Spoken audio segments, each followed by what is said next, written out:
Dear students, welcome to the fifth part of some basic concepts of chemistry.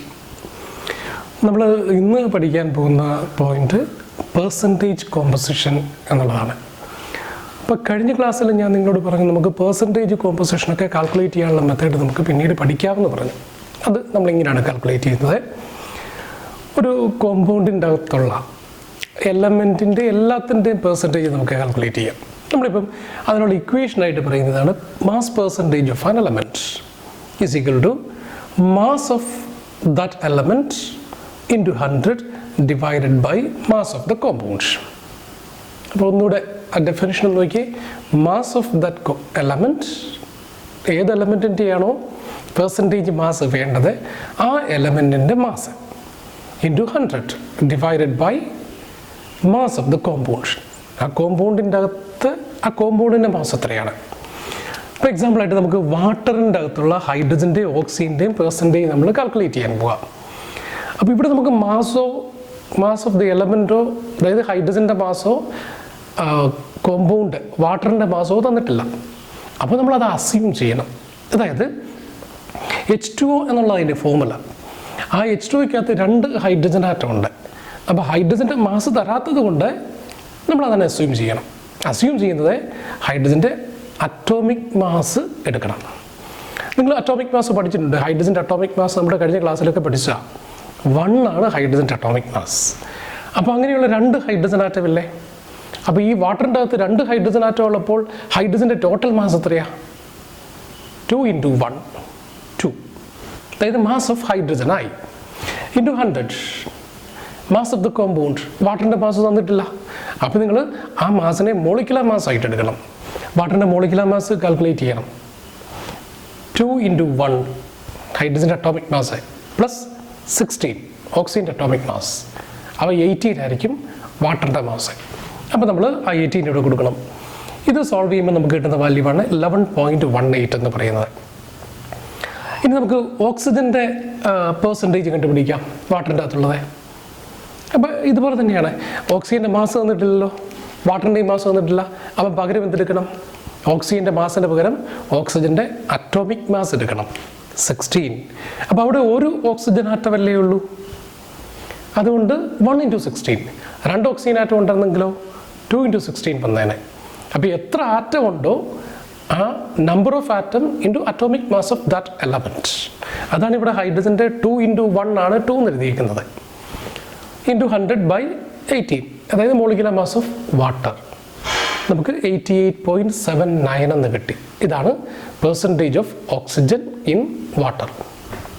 ഇനി നിങ്ങളൊന്ന് ഈ 2, ഇപ്പോൾ വാട്ടറിൻ്റെ അകത്ത് 2 എലമെൻറ്റേ ഉള്ള ഹൈഡ്രജനും ഓക്സിജനുമേ. നമ്മൾ ആ 2 എലമെൻറ്റിൻ്റെ പെർസെൻറ്റേജിൻ്റെ സം ഒന്ന് എടുത്ത് നോക്കാം. ഹൈഡ്രജൻ്റെ പെർസെൻറ്റേജ് 11.18 പ്ലസ് ഓക്സിജൻ്റെ പെർസെൻറ്റേജ് 88.79. നമുക്ക് രണ്ടും കൂടി ഒന്ന് ആഡ് ചെയ്യാം.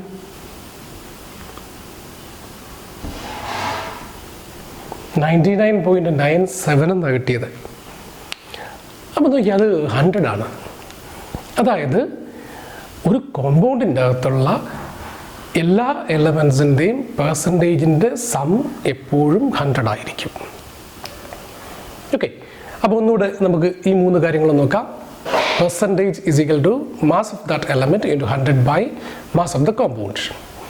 ആ മാസ് എലമെൻറ്റിൻ്റെയോ കോമ്പൗണ്ടിൻ്റെയോ തന്നിട്ടില്ല എങ്കിൽ നിങ്ങൾ അതിന് പകരം ആ ആറ്റത്തിൻ്റെ അറ്റോമിക് മാസ് എടുക്കണം, കോമ്പൗണ്ടിൻ്റെ മോളിക്കുലർ മാസ് എടുക്കണം. അതാണ് നമ്മൾ ഇവിടെ ചെയ്തേക്കുന്നത്. ചിലപ്പം നമ്മളോട് ഇങ്ങനെ പറയും mass of hydrogen in water is 4 gram and mass of water is 36 gram എന്ന് പറഞ്ഞാൽ ഹൈഡ്രജൻ്റെ മാസ് നമുക്ക് തന്നിട്ടുണ്ട്. അപ്പോൾ 4 ആണ് തന്നിരിക്കുന്നത്. സോ 4 ഡയറക്റ്റ് കൊടുക്കാം. അവിടെ നിങ്ങൾ നമ്പർ ഓഫ് ആറ്റം എടുക്കരുത്. കാരണം mass of hydrogen in water is 4 gram എന്ന് തന്നിരിക്കുന്നത് കൊണ്ട് ഡയറക്റ്റ്ലി 4 അങ്ങ് എടുക്കുക. 4 × 100 ബൈ മാസ് ഓഫ് വാട്ടർ എത്രയായിരുന്നത്? 36. 4 × 100/36 സോൾവ് ചെയ്യുക. അപ്പോഴും പെർസെൻറ്റേജിന് വ്യത്യാസമില്ല കേട്ടോ. ഈ വാട്ടറിൻ്റെ അകത്തുള്ള ഹൈഡ്രജൻ്റെ പെർസെൻറ്റേജ് എപ്പോഴും 11.18 ആണ്. ഓക്സിജൻ്റെ പെർസെൻറ്റേജ് 88.79 ആണ്. ഇതേത് റൂളാണ് പറയുന്നത്? നമ്മൾ ലോസ് ഓഫ് കെമിക്കൽ കോമ്പിനേഷൻ പഠിച്ചില്ലേ? അവിടെ ഒരു റൂളാണ് പറയുന്നത്, വാട്ടറിൻ്റെ അകത്തുള്ള ഹൈഡ്രജൻ്റെയും ഓക്സിജൻ്റെയും പെർസെൻറ്റേജ് എപ്പോഴും സെയിം ആയിരിക്കും. അതാണ് മാസ് ബൈ റേഷ്യോ എന്നൊക്കെ പറഞ്ഞത്. അത് തന്നെ വേറൊരു രീതിയിൽ പറയുന്ന ഒരു ടൈപ്പാണ് പെർസെൻറ്റേജ് എന്ന് പറയുന്നത്. ലോ നമ്മുടെ ഓർമ്മയിലുണ്ട് എന്ന് ഞാൻ കരുതുന്നു. ഞാൻ ആ ലോയുടെ പേരൊന്നും പറയുന്നില്ല. അത് നിങ്ങൾ ഓർക്കുന്നില്ലെങ്കിൽ പുറകോട്ട് നോക്കി നമ്മുടെ ലോസ് ഓഫ് കെമിക്കൽ കോമ്പിനേഷൻ എന്ന് പറയുന്ന ആ ടോപ്പിക്ക് ഒന്ന് നോക്കുക. എനിക്കൊന്ന് പാർട്ട് 3 ആണെന്ന് തോന്നുന്നു. അത് നോക്കുക. അപ്പോൾ നിങ്ങൾക്ക് അവിടെ കിട്ടും. ഇനി നമ്മൾ വേറെ ഒരു എക്സാമ്പിൾ ചെയ്യാൻ പോവുകയാണ്. ആ എക്സാമ്പിളിൻ്റെ അകത്ത് ഇതാണ്. നമുക്ക് എഥനോളിൻ്റെ എഥനോൾ എന്ന് പറയുന്നതിൻ്റെ മോളിക്കുലർ ഫോർമുല C2H5OH ആണ്. നമുക്ക് എഥനോളിൻ്റെ അകത്തുള്ള C2H5OH, കാർബൺ, ഹൈഡ്രജൻ, ഓക്സിജൻ, ഈ 3 എലമെൻറ്റ്സ് ഉണ്ട്. ഈ 3 എലമെൻറ്റ്സിൻ്റെയും പെർസെൻറ്റേജ് മാസ് നമുക്ക് കാൽക്കുലേറ്റ് ചെയ്യണം. അപ്പോൾ നമുക്ക് ആദ്യമേ മാസ് ഓഫ് ഹൈഡ്രജൻ എന്നോ മാസ് ഓഫ് കാർബൺ എന്നോ മാസ് ഓഫ് ഓക്സിജൻ എന്നോ തന്നിട്ടില്ല. അപ്പോൾ നമുക്ക് ഈ മാസിന് പകരം നമ്മൾ എന്തെടുക്കണം? Atomic mass of hydrogen, atomic mass of carbon, atomic mass of oxygen, ഇതാണ് നമ്മൾ എടുക്കേണ്ടത്. ഇനി മാസ് ഓഫ് എഥനോൾ തന്നിട്ടുണ്ടോ? ഇല്ല. അപ്പോൾ അതിന് പകരം നമ്മൾ എന്തെടുക്കണം? മോളിക്കുലർ മാസ് ഓഫ് എഥനോൾ വേണം. നമുക്ക് ആദ്യമേ മോളിക്കുലർ മാസ് ഓഫ് എഥനോൾ എന്ന് കാൽക്കുലേറ്റ് ചെയ്യാം. C2H5OH, 2 കാർബൺ അല്ലേ? നമ്മൾ നേരത്തെ പഠിച്ചതാണ്. അതുകൊണ്ട് ഞാൻ അത് കൂടുതൽ ഡീറ്റെയിൽഡ് ആയിട്ടൊന്നും പറയുന്നില്ല. നമ്മൾ പെട്ടെന്ന് കാൽക്കുലേറ്റ് ചെയ്യണേ. 2 × 12 പ്ലസ് H5OH. അപ്പം H5 എന്ന് പറയുന്നിടത്തൊരു ഹൈഡ്രജൻ ഉണ്ട്, OHൻ്റെ അകത്തൊരു ഹൈഡ്രജൻ അല്ലേ? ടോട്ടലി 6 ഹൈഡ്രജൻ ഉണ്ട്. 6 × 1 പ്ലസ് 16 എല്ലാം കൂടെ നമ്മൾ കാൽക്കുലേറ്റ് ചെയ്യുമ്പം നമുക്ക് 46 എന്ന് കിട്ടും. ഇനി നമ്മൾ percentage mass of carbon calculate ചെയ്യുകയാണ്. 2 കാർബൺ ഉണ്ടല്ലോ. അറ്റോമിക് മാസ് ഓഫ് കാർബൺ 12 അല്ലേ? സോ 2 × 12 × 100/46. അത് നമ്മൾ സോൾവ് ചെയ്യുമ്പം 52.14% എന്ന് കിട്ടും. Percentage mass of hydrogen, 6 hydrogen അല്ലേ? 6 × 1 × 100/46. അത് നമുക്ക് കിട്ടുന്നത് 13.13 ആണ്. മാസ് പെർസെൻറ്റേജ് ഓഫ് ഓക്സിജൻ, നമ്മുടെ equation mass of the element into 100 mass of the compound അല്ലേ? ഓക്സിജൻ എത്ര ആറ്റം ഉണ്ടെന്ന് നോക്കി, ടോട്ടലി ഒരെണ്ണമല്ലേ ഉള്ളൂ. So 1 × 16 × 100 mass of the compound വരെ മോളിക്കുലർ മാസ് 46. അത് നമ്മൾ സോൾവ് ചെയ്യുമ്പോൾ 34.73 കിട്ടും. നിങ്ങൾ ഈ പെർസെൻറ്റേജിൻ്റെ സമ്മ് എടുത്ത് നോക്കിയേ. കാർബണിൻ്റെയും ഓക്സിജൻ്റെയും ഹൈഡ്രജൻ്റെയും പെർസെൻറ്റേജിൻ്റെ സമ്മ് 52.14 പ്ലസ് 13.13 പ്ലസ് 34.73. ഇതിൻ്റെ ടോട്ടൽ എന്ന് പറയുന്നത് 100 ആണ്. അപ്പോൾ ഓർക്കുക, ഏതൊരു കോമ്പൗണ്ടിൻ്റെ അകത്തും, ഞാനൊന്നുകൂടി പറയുകയാണ്, ഏതൊരു കോമ്പൗണ്ടിൻ്റെ അകത്തും പെർസെൻറ്റേജിൻ്റെ സമ്മ് എന്ന് പറയുന്നത് എപ്പോഴും 100 ആയിരിക്കും. നമ്മുടെ അടുത്ത പോയിന്റ് എംപിരിക്കൽ ഫോർമുല EF, അതിൻ്റെ ഷോർട്ട് ഫോം, അൺമോളിക്കുലർ ഫോർമുല MF. ഞാൻ അതിൻ്റെ ഡെഫിനിഷനൊന്നും ഇപ്പം പറയുന്നില്ല, പകരം നമ്മൾ അതിൻ്റെ ഒരു എക്സാമ്പിളിലേക്ക് പോവുകയാണ്. ഇവിടെ ഞാൻ മോളിക്കുലർ ഫോർമുലയും എംപിരിക്കൽ ഫോർമുലയും തന്നിട്ടുണ്ട്. നിങ്ങളത് നോക്കിക്കുകയും നിങ്ങൾക്ക് അതിൻ്റെ അകത്തുനിന്ന് ചിലപ്പം രണ്ടിൻ്റെയും ഐഡിയാസ് കിട്ടും. ഇത് ഗ്ലൂക്കോസാണ്, C6H12O6. അതിൻ്റെ എംപിരിക്കൽ ഫോർമുല CH2O ആണ്. Molecular formula C6H12O6. പക്ഷേ എംപിരിക്കൽ ഫോർമുല ആറ്റംസ് അതെല്ലാം ഉണ്ട്. കാർബൺ, ഹൈഡ്രജൻ, ഓക്സിജൻ, 3 ആറ്റംസും ഇവിടെയുണ്ട്. പക്ഷേ എൻ്റെ നമ്പർ ഡിഫറെൻറ്റാണ്, CH2O. അപ്പോൾ ഈ മോളിക്കുലർ ഫോർമുലയിൽ നിന്ന് എംപിരിക്കൽ ഫോർമുലയ്ക്ക് എത്താൻ വേണ്ടി നമ്മളൊരു കാര്യം ഓർക്കുക, ആറ്റം എല്ലാം അത് തന്നെ കാണണം, കാർബൺ, ഹൈഡ്രജൻ, ഓക്സിജൻ. പക്ഷേ നമ്പറിൽ ഇവിടെയുള്ള എല്ലാ നമ്പറും ഇവിടെ കാണണമെന്നില്ല. അടുത്ത് ഇവിടെ നോക്കി, C2H6 ആറ്റംസ് കാർബണും ഹൈഡ്രജനുമാണ്, 2ഉം 6 എണ്ണം വീതം ഉണ്ട്. പക്ഷേ എംപിരിക്കൽ ഫോർമുലയിൽ വന്നപ്പോൾ 2 6 ഇല്ല, 1ഉം 3ഉം ഉള്ളൂ. അടുത്ത C2H4Cl2 atoms carbon, hydrogen and chlorine ആണ്. ആറ്റംസ് എല്ലാം ഇവിടെയുണ്ട്, പക്ഷേ നമ്പർ ഡിഫറെൻറ്റാണ്. അപ്പോൾ ആ നമ്പർ ഡിഫറെൻ്റ് ആയത് എങ്ങനെയാണെന്ന് നിങ്ങൾക്കൊന്ന് ആലോചിച്ച് നോക്കിയേ. അത് നമ്മൾ ചെയ്തത്, ഇതിലെ കോമൺ ആയിട്ടുള്ള നമ്പർ 6 അല്ലേ? ഇതിനെ നമുക്ക് 6 കൊണ്ട് ഡിവൈഡ് ചെയ്യാം, 12നെ. അപ്പോൾ ആ 6 കൊണ്ട് എല്ലാത്തിനെയും ഡിവൈഡ് ചെയ്തു. ഈ 6നെ 6 കൊണ്ട് ഡിവൈഡ് ചെയ്യുമ്പോൾ 1 ആകും. ഈ 12നെ 6 കൊണ്ട് ഡിവൈഡ് ചെയ്യുമ്പോൾ 2 ആകും. 6നെ 6 കൊണ്ട് ഡിവൈഡ് ചെയ്യുമ്പം 1 ആകും. അപ്പം 1 എഴുതേണ്ട കാര്യമില്ല, CH2O എന്നാകും. ഇവിടുത്തെ കോമൺ നമ്പർ എത്രയാ? 2 അല്ലേ? അതുകൊണ്ട് എല്ലാ ആറ്റത്തിനെയും ഡിവൈഡ് ചെയ്തേ 1 3. ഇവിടുത്തെ കോമൺ നമ്പർ 2 ആണ്, ഡിവൈഡ് ചെയ്തേ C H2Cl. എന്നാൽ ഇനി അടുത്ത രണ്ടെണ്ണം നോക്കിയേ. H2O അതിൻ്റെ എംപിരിക്കൽ ഫോർമുലയും മോളിക്കുലർ ഫോർമുലയും സെയിം ആണ്. അമോണിയ എംപിരിക്കലും മോളിക്കുലർ ഫോർമുലയും സെയിം ആണ്. അപ്പോൾ നമുക്ക് അതിനെ എക്സ്പ്ലെയിൻ ചെയ്യുന്നതിന് മുൻപേ മോളിക്കുലർ ഫോർമുലയിൽ നിന്ന് എംപിരിക്കൽ ഫോർമുലയിലേക്ക് എങ്ങനെ എത്താമെന്ന് നോക്കാം. ആ മോളിക്കുലർ ഫോർമുലയിലെ കോമൺ ആയിട്ടുള്ള നമ്പർ കൊണ്ട് ഡിവൈഡ് ചെയ്യുക. ഇതാണ് മോളിക്കുലർ ഫോർമുലയെ എംപിരിക്കൽ ഫോർമുലയാക്കാനുള്ള മാർഗം. കോമൺ ആയിട്ടുള്ള നമ്പർ കൊണ്ട് മോളിക്കുലർ ഫോർമുലയെ ഡിവൈഡ് ചെയ്താൽ എംപിരിക്കൽ ഫോർമുല കിട്ടും. അപ്പോൾ ഇവിടെ നോക്കിയാൽ ഇവിടുത്തെ കോമൺ ആയിട്ടുള്ള നമ്പർ ഏതാ? വാട്ടറിൻ്റെ. ഇവിടെ ഹൈഡ്രജൻ 2 എണ്ണം, ഓക്സിജൻ 1 എണ്ണം. അപ്പോൾ കോമൺ ആയിട്ടുള്ള നമ്പർ 1 അല്ലേ? 1 കൊണ്ട് ഡിവൈഡ് ചെയ്താൽ ഒരു മാറ്റവും ഉണ്ടാകുന്നില്ല. ഇവിടെ നോക്കിയാൽ നൈട്രജൻ 1 എണ്ണം, ഹൈഡ്രജൻ 3 എണ്ണം. കോമൺ ആയിട്ടുള്ള നമ്പർ 1 ആണ്. അപ്പോൾ അതുകൊണ്ട് ഡിവൈഡ് ചെയ്താൽ ഇവിടെയൊന്നും കിട്ടുകയില്ല, അതായത് മാറ്റമില്ല. എന്നാൽ ഇവിടെ കോമൺ ആയിട്ടുള്ള നമ്പർ 6 ഉണ്ട്, ഇവിടെ 2 ഉണ്ട്, ഇവിടെയും 2 ഉണ്ട്. ഞാനിപ്പോൾ ഒരെണ്ണം കൂടി എഴുതുകയാണ്. ഇതിൻ്റെ നിങ്ങൾക്ക് എന്തെങ്കിലും ഒരു കോമൺ ആയിട്ടുള്ള നമ്പർ ഉണ്ടോ എന്ന് നോക്കുക. ഉണ്ടെങ്കിൽ അതുകൊണ്ട് ഡിവൈഡ് ചെയ്യുക. അപ്പോൾ നമുക്ക് മോളിക്കുലർ ഫോർമുല എംപിരിക്കൽ ഫോർമുല ആയിട്ട് മാറും. നമ്മുടെ മോളിക്കുലർ ഫോർമുല C3H8 ആണ്. കോമൺ ആയിട്ടുള്ള നമ്പർ ഏതാണെന്ന് നോക്കിയേ. ഒന്നുമില്ല. 3ഉം 8നും കോമൺ ആയിട്ട് ഡിവൈഡ് ചെയ്യാൻ പറ്റുന്ന നമ്പർ ഇല്ലല്ലോ. അപ്പം ഇതിൻ്റെ എംപിരിക്കൽ ഫോർമുലയും മോളിക്കുലർ ഫോർമുലയും ഒന്നും തന്നെയാണ്. വേറെ എക്സാമ്പിൾ തരാം. C4H10. ഇതിൻ്റെ കോമൺ ആയിട്ടുള്ള നമ്പർ ഏതാ? 2 ആണ്. അപ്പോൾ 2 കൊണ്ട് ഡിവൈഡ് ചെയ്യണം. ഇവിടെ നമുക്ക് മാറ്റമില്ല. C3H8 തന്നെയാണ് എംപിരിക്കൽ ഫോർമുല. എന്നാൽ ഇവിടെയാണെങ്കിൽ C2H5 ആണ് എംപിരിക്കൽ ഫോർമുല. അപ്പം ഒന്നുകൂടെ പറയുകയാണ്, എംപിരിക്കൽ ഫോർമുല കിട്ടാൻ വേണ്ടി മോളിക്കുലർ ഫോർമുലയിലെ നമ്പർ ഓഫ് ആറ്റത്തിൻ്റെ കോമൺ ആയിട്ടുള്ള നമ്പർ കൊണ്ട് ഡിവൈഡ് ചെയ്താൽ എംപിരിക്കൽ ഫോർമുല നമുക്ക് കിട്ടും. അപ്പോൾ എംപിരിക്കൽ ഫോർമുലയുടെ ഡെഫിനിഷൻ എന്ന് പറയുകയാണ്, it is the simplest ratio of different atoms present in one molecule of the compound. Simplest ratio of different atoms present in one molecule of the compound. ഒരു മോളിക്യൂളിലെ ഇതാണ് ആ ഒരു molecule. അതിൽ ആറ്റത്തിൻ്റെ സിംപ്ലസ്റ്റ് റേഷ്യോ എടുക്കുക, നമ്പറിൻ്റെ simplest ratio എടുക്കുക, അതാണത്. So empirical formula is the simplest ratio of atoms present in one molecule of the compound. എന്നാൽ മോളിക്കുലർ ഫോർമുലയോ? It represents the actual number of atoms present in one molecule of the compound. ഒരു മോളിക്യൂളിലെ എത്ര atoms actually ഉണ്ട് എന്ന് നമ്മൾക്ക് തിരിച്ചറിയുന്നത് അതിൻ്റെ മോളിക്കുലർ ഫോർമുല എഴുതുമ്പോഴാണ്. ഗ്ലൂക്കോസ് എന്ന് പറയുന്ന മോളിക്യൂളിൻ്റെ അകത്ത് അതിൻ്റെ മോളിക്കുലർ ഫോർമുല C6H12O6 ആണ്. അതിൻ്റെ ഐഡിയ അതിൻ്റെ അകത്ത് 6 കാർബൺ ആറ്റം ഉണ്ട്, 12 ഹൈഡ്രജൻ ആറ്റം ഉണ്ട്, 6 ഓക്സിജൻ ആറ്റം ഉണ്ട്. So actual number of atoms present in one molecule, അതാണ് molecular formula. While the simplest ratio of the number of atoms present in one molecule is called the empirical formula. Okay, clear ആയി എന്ന് ഞാൻ കരുതുന്നു. അപ്പോൾ ഇനി നമുക്ക് അടുത്ത് ചെയ്യാനുള്ളത് ഒരു പ്രോബ്ലം നിങ്ങൾക്ക് ഉറപ്പായിട്ടും വരുന്ന ഒന്നാണ്. 2 മാർക്കോ 3 മാർക്കിൻ്റെ ഒക്കെ ഒരു പ്രോബ്ലമായിട്ട് സാധാരണ ചോദിക്കും.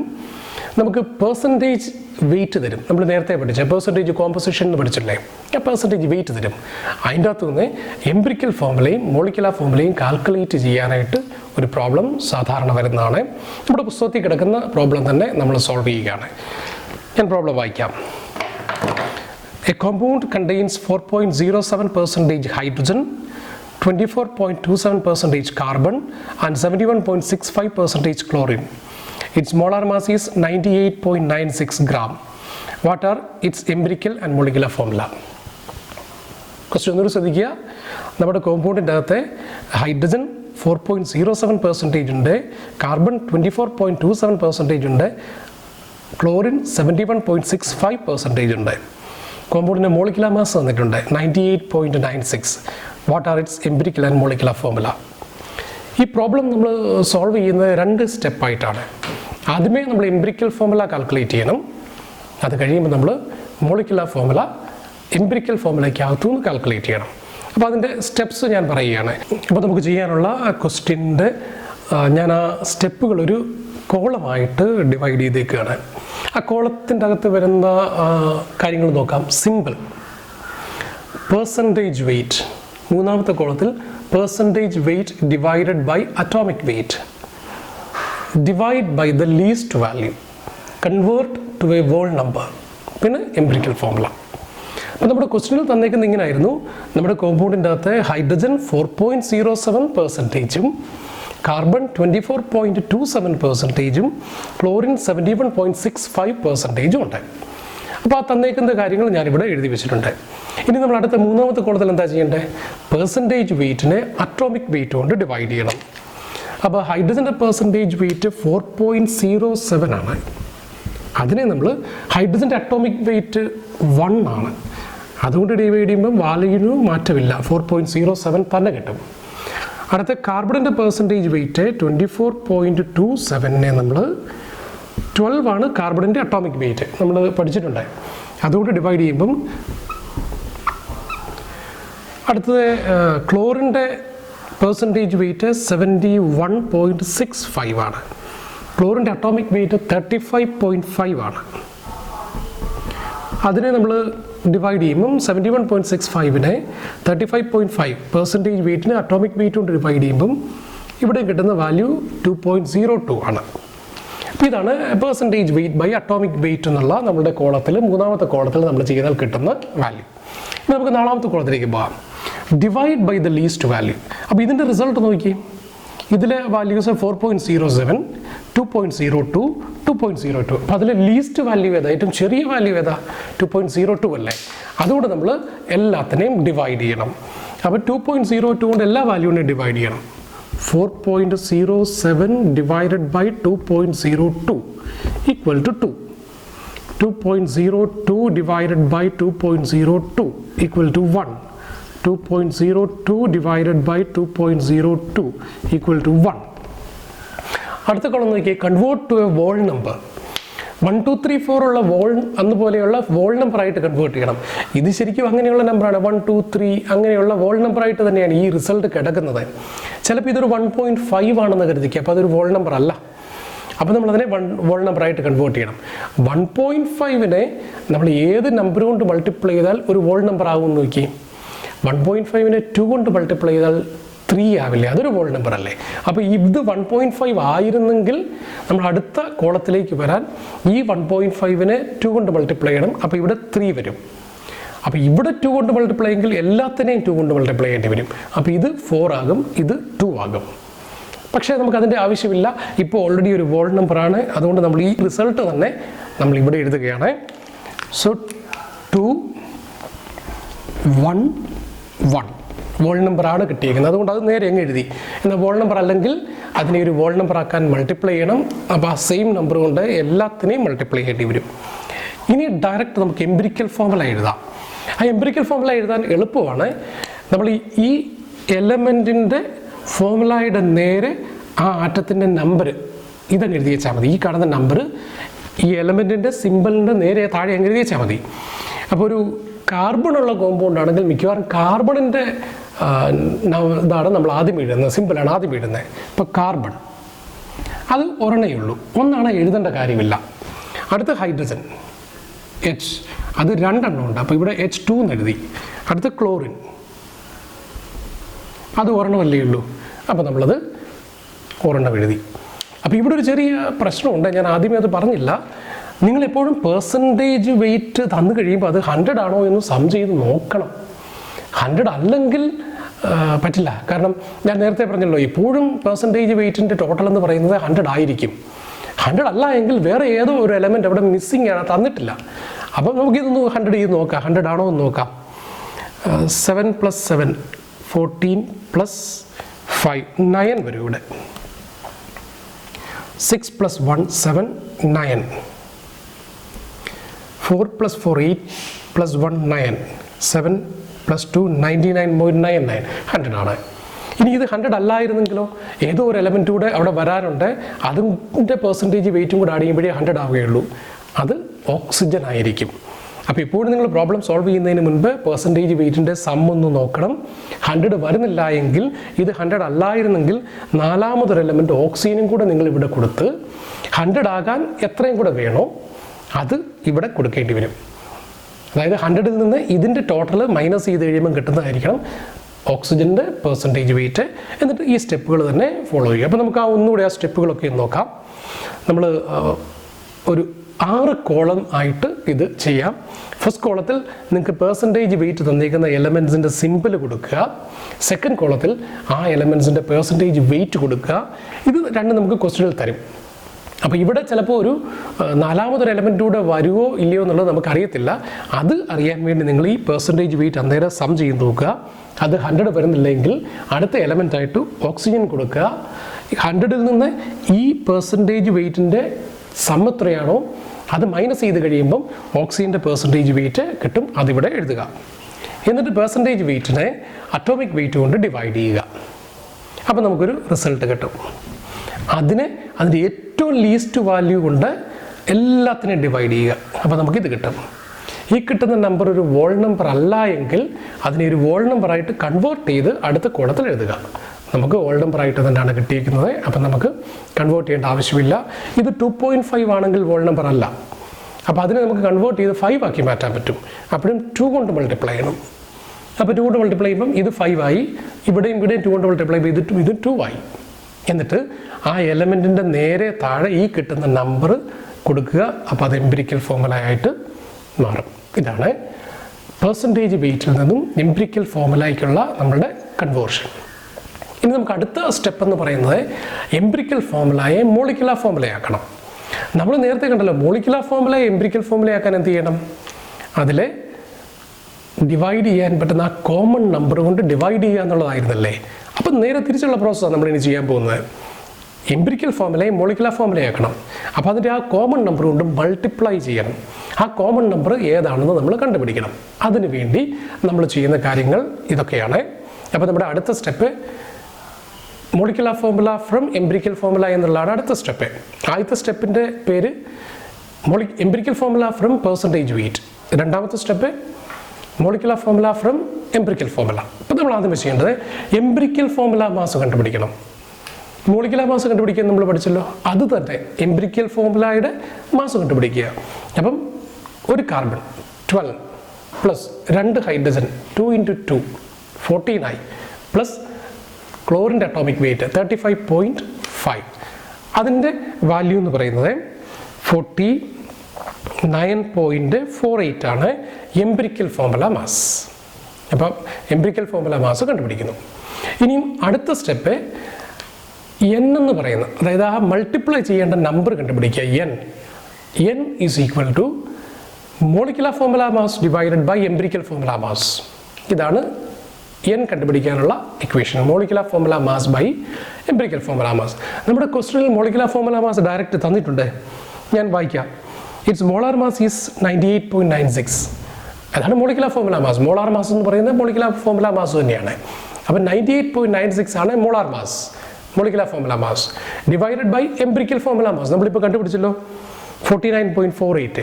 അപ്പം നമ്മൾ ചെയ്യേണ്ടത് മോളിക്കുലർ ഫോർമുല മാസിനെ എംപിരിക്കൽ ഫോർമുല മാസ് കൊണ്ട് ഡിവൈഡ് ചെയ്യുമ്പോൾ എൻ കിട്ടും.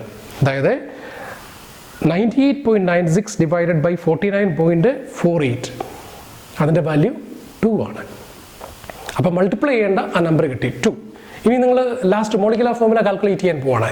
Molecular formula is equal to n into empirical formula. എന്നിൻ്റെ വാല്യൂ ആണ് നമ്മളിപ്പോൾ കാൽക്കുലേറ്റ് ചെയ്തത് 2.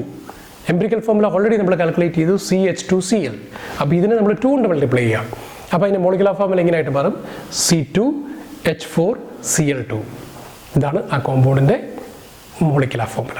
ഇപ്പോൾ എംപിരിക്കൽ ഫോർമുലയ്ക്കകത്തുനിന്ന് മോളിക്കുലർ ഫോർമുല കാൽക്കുലേറ്റ് ചെയ്യാനുള്ള മെത്തേഡ്സ്: ഫസ്റ്റ് സ്റ്റെപ്പ് പെർസെൻറ്റേജ് വെയിറ്റിൽ നിന്നും എംപിരിക്കൽ ഫോർമുല കാൽക്കുലേറ്റ് ചെയ്യുക. അതിങ്ങനെ ഒരു കോളം വരച്ച് നമ്മൾ ചെയ്താൽ ഒരു 6 കോളം കൊണ്ട് നമുക്കത് ചെയ്തു തീർക്കാൻ പറ്റും. അത് കഴിയുമ്പോഴേക്കും എംപിരിക്കൽ ഫോർമുല മാസ് കണ്ടുപിടിക്കുക. മോളിക്കുലർ ഫോർമുല മാസിനെ എംപിരിക്കൽ ഫോർമുല മാസ് കൊണ്ട് ഡിവൈഡ് ചെയ്യുമ്പം എൻ എന്ന് പറയുന്ന നമ്പർ കിട്ടും. ആ എൻ കൊണ്ട് എംപിരിക്കൽ ഫോർമുലയെ മൾട്ടിപ്ലൈ ചെയ്യുമ്പം മോളിക്കുലർ ഫോർമുല നമുക്ക് കിട്ടും. ഇനി ചിലപ്പോൾ മോളിക്കുലർ ഫോർമുല മാസ് തരത്തില്ല, പകരം വേപ്പർ ഡെൻസിറ്റി എന്ന് പറയുന്ന ഒരു വാല്യൂ തരും. Vapour density. ഇപ്പോൾ ഈ ക്വസ്റ്റ്യനിൽ ചിലപ്പോൾ ഇങ്ങനെ തരായിരിക്കും: the vapour density of that compound is 49.48 എന്ന് തരും. വേപ്പർ ഡെൻസിറ്റി ചിലപ്പോൾ മോളിക്കുലർ ഫോർമുല മാസ് തരില്ല, വേപ്പർ ഡെൻസിറ്റി തരും. അപ്പം നമുക്ക് അതിൻ്റെ അകത്ത് മോളിക്കുലർ മാസ് കാൽക്കുലേറ്റ് ചെയ്യാം. 2 ഇൻറ്റു വേപ്പർ ഡെൻസിറ്റി ആണ് എപ്പോഴും മോളിക്കുലർ മാസ്. അപ്പം വേപ്പർ ഡെൻസിറ്റി തരികയാണെങ്കിൽ അതിനെ 2 കൊണ്ട് മൾട്ടിപ്ലൈ ചെയ്താൽ മോളിക്കുലർ മാസ് കിട്ടും. എന്നിട്ട് അതിനെ എംപിരിക്കൽ ഫോർമുല മാസ് കൊണ്ട് ഡിവൈഡ് ചെയ്യുക. അപ്പോൾ നമുക്ക് n കിട്ടും. n കൊണ്ട് എംപിരിക്കൽ ഫോർമുലയെ മൾട്ടിപ്ലൈ ചെയ്യുക. അപ്പോൾ നമുക്ക് പഴയ മോളിക്കുലർ ഫോർമുല കിട്ടും. അതല്ലെങ്കിൽ മോളിക്കുലർ ഫോർമുല മാസ് ഡയറക്റ്റ് തരും. അപ്പോൾ എംപിരിക്കൽ ഫോർമുല മാസ് കൊണ്ട് ഡിവൈഡ് ചെയ്യുക, n കിട്ടും. ഇതാണ് നമ്മുടെ സ്റ്റെപ്പ്.